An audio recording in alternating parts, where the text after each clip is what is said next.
آج کا روحانی علاج۔ جی طارق بھائی، آج کیا وظیفہ لے کر آئے ہمارے ناظرین کے لیے؟ کون سا وظیفہ ارشاد فرمائیں گے یا تعویذ بنانے کا طریقہ سکھا رہے ہیں آپ؟ جی جنید بھائی، آپ کو سب سے پہلے خوش آمدید۔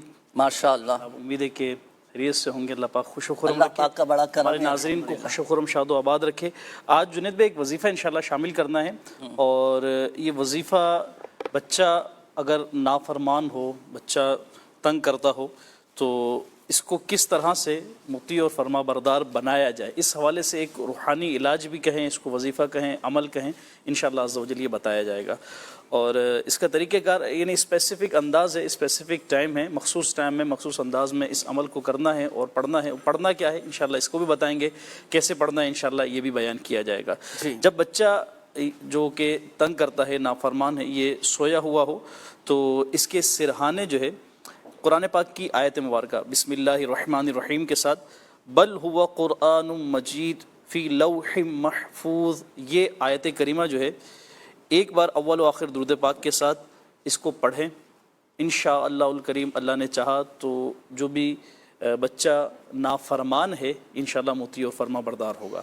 اچھا، یہ عمل جنید بھائی کرنا ہے، اور اس کے لیے جو مدت بتائی گئی کہ کتنے دن تک یہ عمل کرنا ہے، تو 11 دن اس عمل کو کریں، 11 سے لے کر 21 دن تک یہ عمل کریں۔ انشاءاللہ اس عمل کی برکت دیکھیں گے کہ جو بچے کے اندر نافرمانی ہے یا جو کہنا نہیں مانتا ہے، اللہ نے چاہا تو انشاءاللہ وہ اطاعت گزار ہوگا۔ اچھا، کچھ بڑے بھی ایسے ہوتے ہیں کہ جو بڑی نافرمانی کر جاتے ہیں، اطاعت نہیں کرتے۔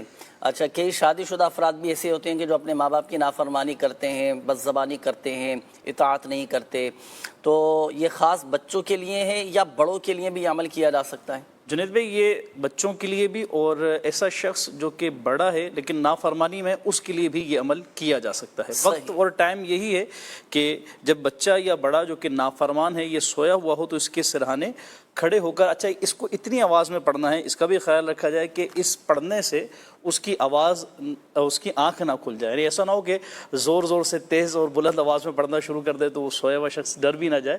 تو اس کو دھیمی آواز میں، کہ آپ اتنی آواز کہ آپ خود سن سکیں، اور ایک مرتبہ یہ پڑھنی ہے آیت مبارکہ، اور بسم اللہ الرحمن الرحیم کے ساتھ قرآن پاک کی یہ آیت کریمہ بل ہوا قرآن مجید فی لوح محفوظ، یہ پڑھنا ہے گا۔ صحیح ہے، ماشاءاللہ۔ بچہ بھی ہو یا بڑا بھی ہو، دونوں کے لیے یہ عمل کیا جا سکتا ہے، والدین بھی کر سکتے ہیں۔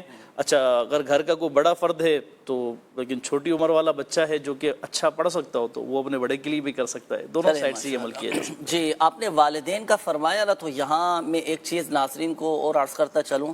دیکھیں، اگر اسلامی بہنیں، بچے کی والدہ ہیں یا گھر کی کوئی خاتون ہے، وہ جب اس وظیفے کو پڑھیں تو دیکھیں اس میں یہ احتیاط رکھیے گا کہ جن دنوں میں قرآن پاک کی تلاوت کرنا منع ہے، ان دنوں میں پھر یہ وظیفہ نہ پڑھا جائے، پھر بچے کے والد یا بھائی وغیرہ یہ وظیفہ پڑھ سکتے ہیں۔